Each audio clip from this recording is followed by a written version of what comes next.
So, I have a nifty new diagnosis to add to my alphabet soup. That's what I call it when people have a whole bunch of diagnoses that they're like, oh, aren't I cool?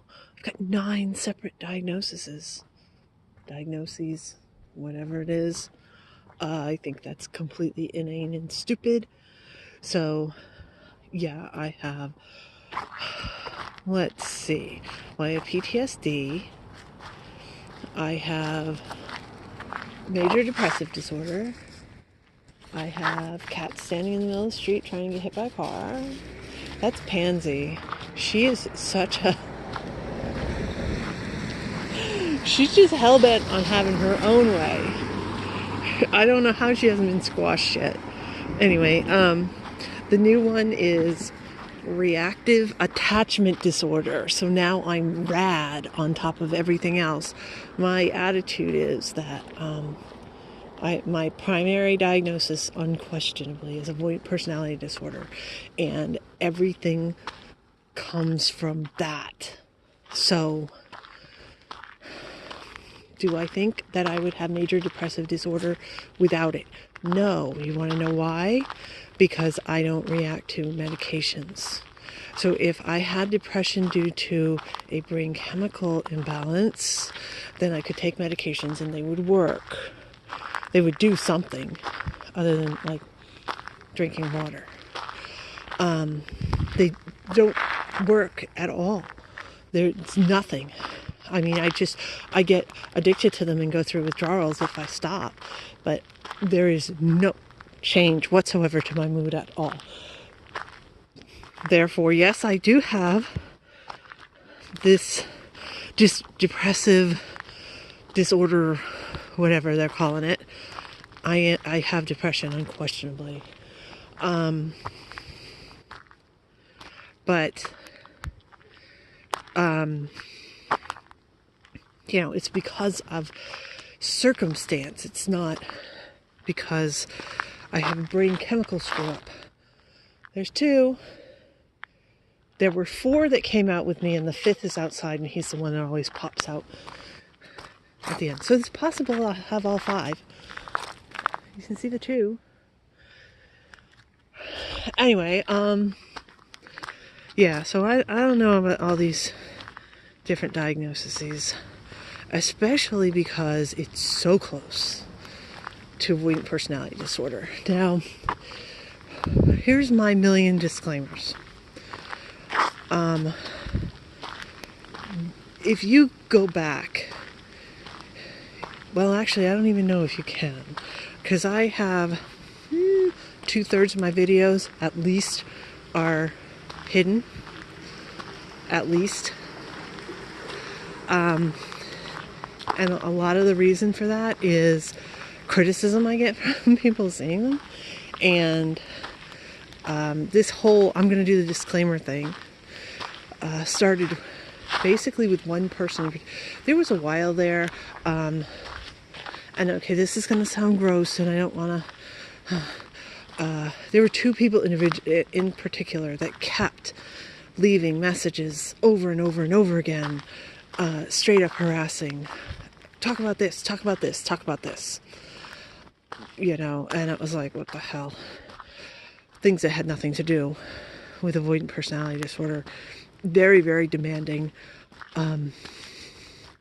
Notice they're not involved in my channel anymore. So that. But one of the people asked me, and I think it was about attachment disorder or something like that. I mean, I think it was like along this line anyway. Had a fit because I didn't talk about it correctly in her mind. First of all, actually what I said was 100% factual. It's correct. Ooh, we get dogs. That's going to be interesting with my guys. My guy? I wonder where the other one went. Anyway, he's probably right next to me. See, so I didn't describe it in full thoroughly. I described the part of it that appeared to have something to do with avoidant personality disorder, and did not describe the part that she wanted to be talking about, because, probably actually she wasn't really avoidant. If you look up avoidant attachment style, that has nothing to do with avoidant personality disorder. And truthfully, I think in that thing, and I've had a lot of people go, everybody has to be aligned, blah, blah, blah. I don't think so. I think I've actually got anxious attachment style. But that's not official. It's not in the DSM. Nobody can diagnose you. It's complete nonsense as far as I'm concerned. I mean, I know that's probably coming off as harsh, and who the hell am I? But you got to draw a line somewhere. And my line is, if it's official, if it's been studied, if it's been vetted, and people agree on it, and whatever the latest agreements, that's what I'm trying to say, whatever latest thing they agree on, that's what I go with. So if you're like, oh, well, in the DSM-3 it said this, I don't care, it's not in the current DSM, not. Oh, well, they almost put this in, they put it for a vote. Nope. Not paying any attention to that. But I did get nailed for describing something incorrectly. And, there's no other way. I got hammered for it, and it's pretty bad. And so, I'm telling you this, that I apparently got diagnosed with this today, and I'm like, whatever. Don't know very much about it at all. I know that it seems very close to avoidant personality disorder. And it's supposed to explain where you got it from.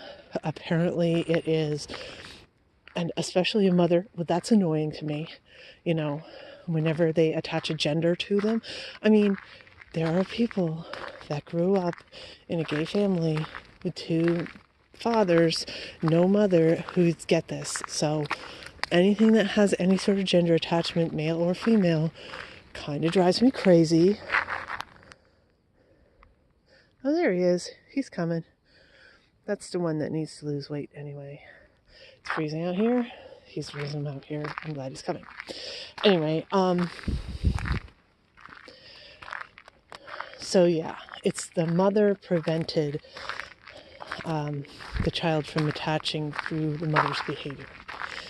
And the differences between avoidant personality disorder and this RAD, reactive attachment disorder, first of all, is the suicidality.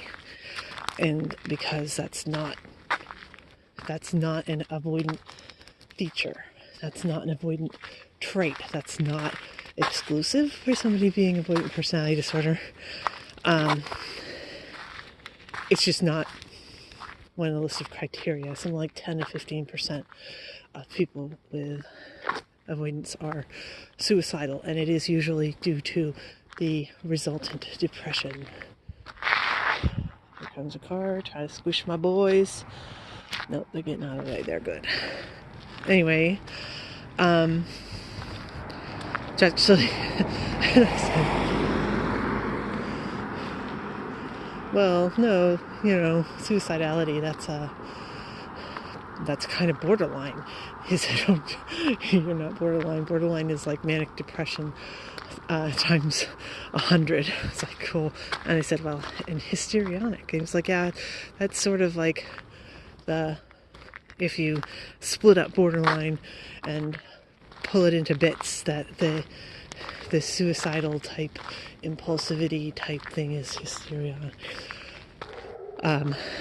The performance part of borderline, if you only have that part of it, then that's histrionic. I was like, that's kind of interesting conversation. Although it was kind of nice. I don't know why I'm always thinking that I'm right on the side of borderline, although that's really recent, like the last year or so.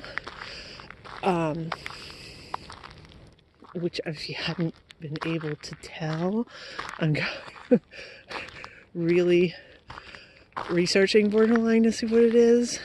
And I don't know, borderlines all think that they're avoidant. I guess, that's the fear, that I would actually be borderline thinking I'm avoidant. Even though I keep getting diagnosed, I think this is fourth time. Fourth, fifth, I don't know. Separate time that it's unquestionably avoidant personality disorder. Under the last 2 DSMs, which had different criteria, and I met both of them. So anyway, hey little guy. Okay, you be in front. Yeah. So yes, I got nailed for saying wrong stuff. But about this reactive attachment disorder. One is the suicidality. The second is, it's a type of abuse you got, where I was very purposefully and methodically ignored by my mother, where she said that was how she cared, because she was afraid that people would get like a big head and then they would crash to earth and be disappointed and hurt by that. So they refused to let anybody think that they had any value. Even forget about being important, you had no value. That was my mother wanting to make sure that she was the center of attention, and whatever she did, or whatever I did, let me see if I can get this straight, I keep worrying about these cats. Whatever I did to distinguish myself, she would either immediately pop a hole in it, bring it back down to earth, turn it into nothing, or she would somehow shift it so that it was about her and about her influence, and I couldn't have done it without her. She literally, I think I've said this because it's the most crazy, outrageous thing. She literally, truly believed to her core that she should have gotten my first college degree because she proofread my papers. Not all of them, but some of them. She proofread my papers and therefore should have gotten my college degree instead of me. Yeah. But, so that's that history. The history of how whacked my mother was, apparently is right up there. This is like textbook.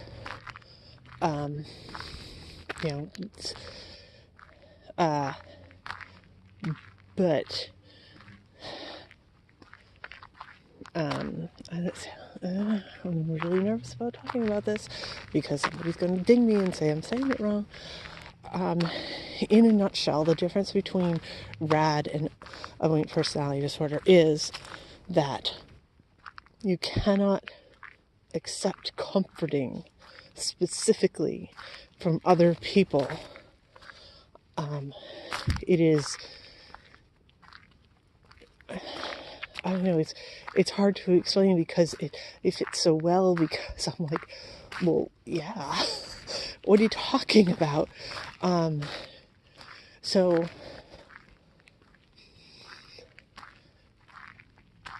I don't know. I don't know how to describe this. That part of it, I think I've literally lost friends. I've been told point blank I am too independent. But I think I've lost friends because in comparison, you get other people who are needy and vile and disgusting, in my opinion. There's the people who, take care of themselves and then stick their hand up when they're really in trouble. And then there's the people who expect that every little thing is a big crisis and a drama, and the whole world has to be there and coddle them every step of the way. And I have lost friends who have done a comparison and gone, well, these other people, they need me. These other people, I actually impact them. They need me to make their lives better. And that feels good. So I'm going to stick with these people even though they're ridiculous. Even though they treat me like crap. Even though they, are sucking up like absolute emotional vampires. That's better because I feel better when somebody needs me. Clunk. When I'm saying that people like Charles Manson are better on a spectrum than me, even though I haven't murdered anybody, that's what I'm talking about. Hey, Pop.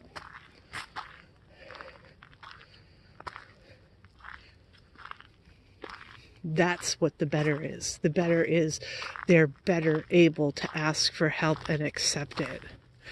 They're better able to be comforted.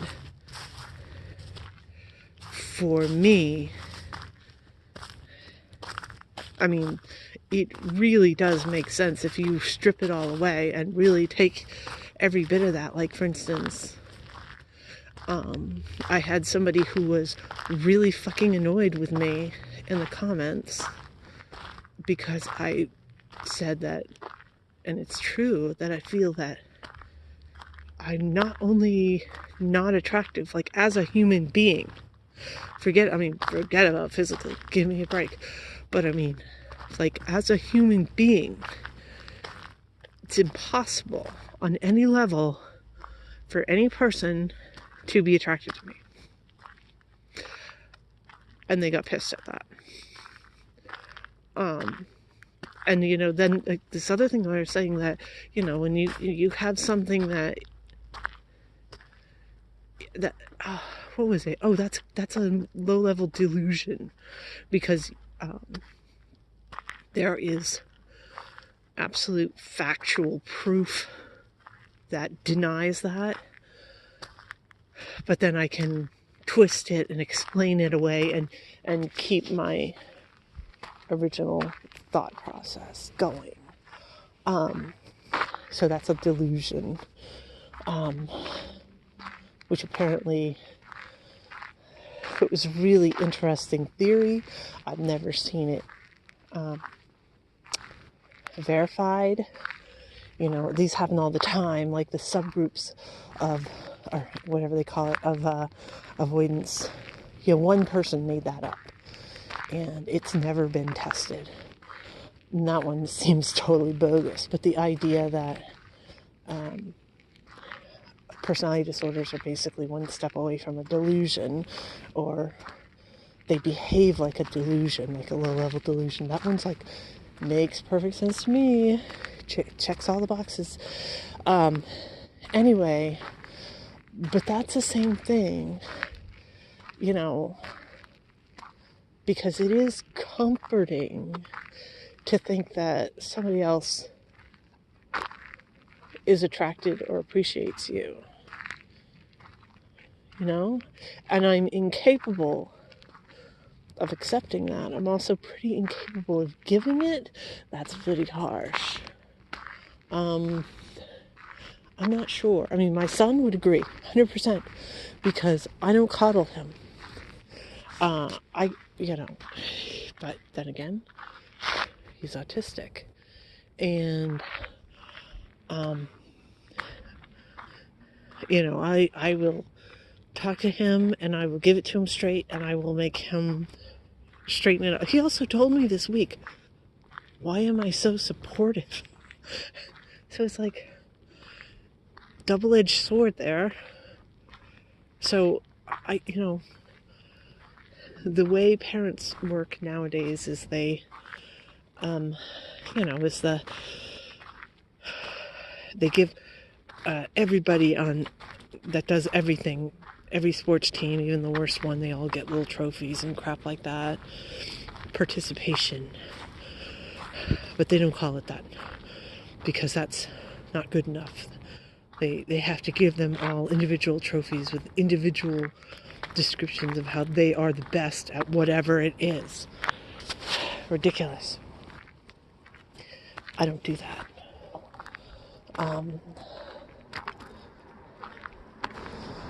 So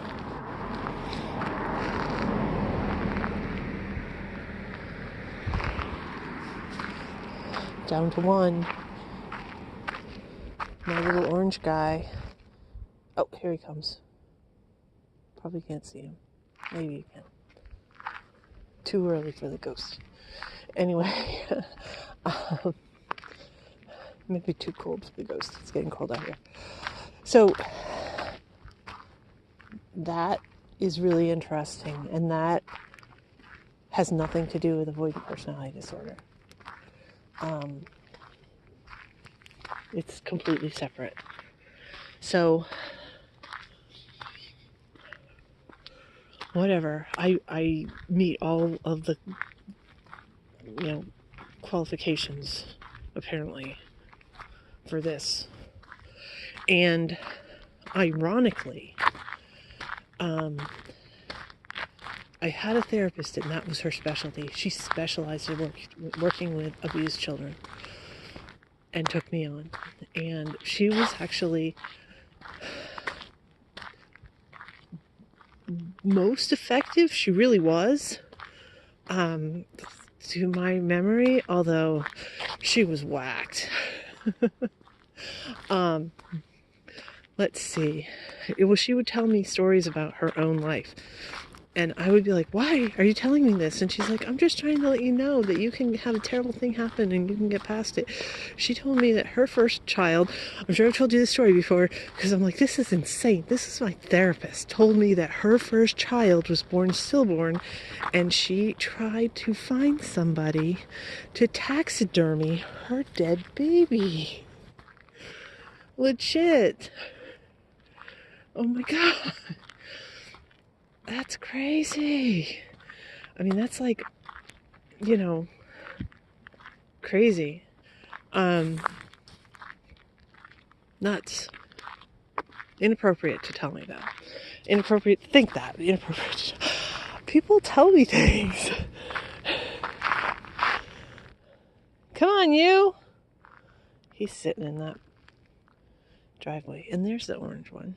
He's just on the other side. I don't know. They'll come. Anyway, she was also the one who, when I was hospitalized years ago now, quit while I was in the hospital because she said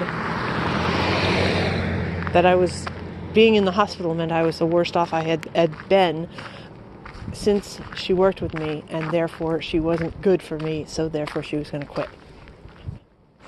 No,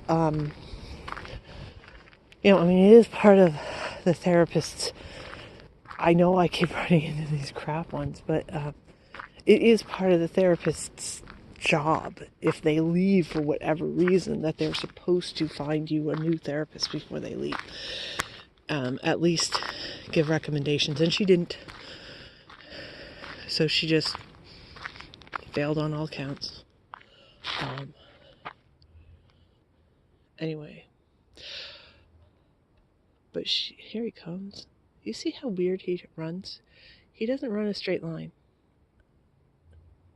This is the fat. He runs and it's like a skier going down a hill. He likes slaloms. That one back there might be my cat. Doesn't look like my cat. I don't know. Come on, you. So, yeah. Okay, so it makes sense. So now I have another thing to attach to my alphabet soup. It's kind of like people that, when they sign their letters, they put all the initials for every degree they've ever gotten in their life, and it's like, 26 letters, and it's like, come on, guy. Okay, we get it. You're proud. You're also incredibly insecure if you're not doing that. Okay, just a second.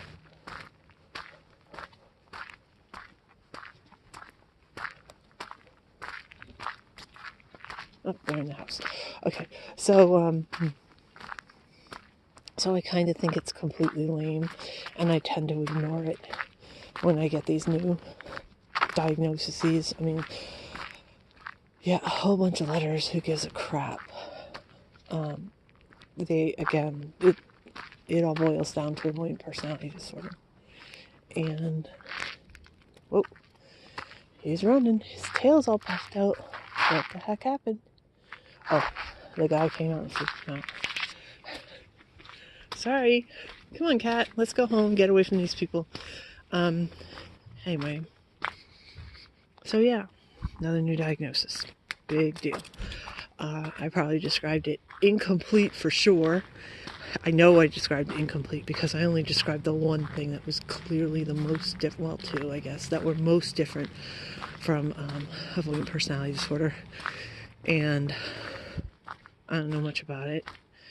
And I know that if it's caught as a child, if there's child abuse and they catch it, that it's fixable when somebody is a child.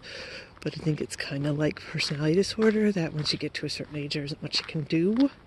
Be aware of it and try to counteract it when you see that something's popping up and go, okay, well, this is irrational. This is this other thing.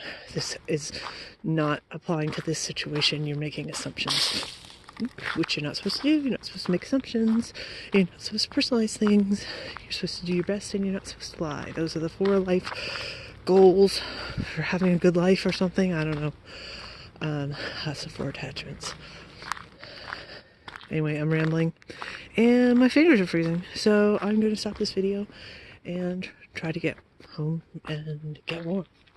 Bye.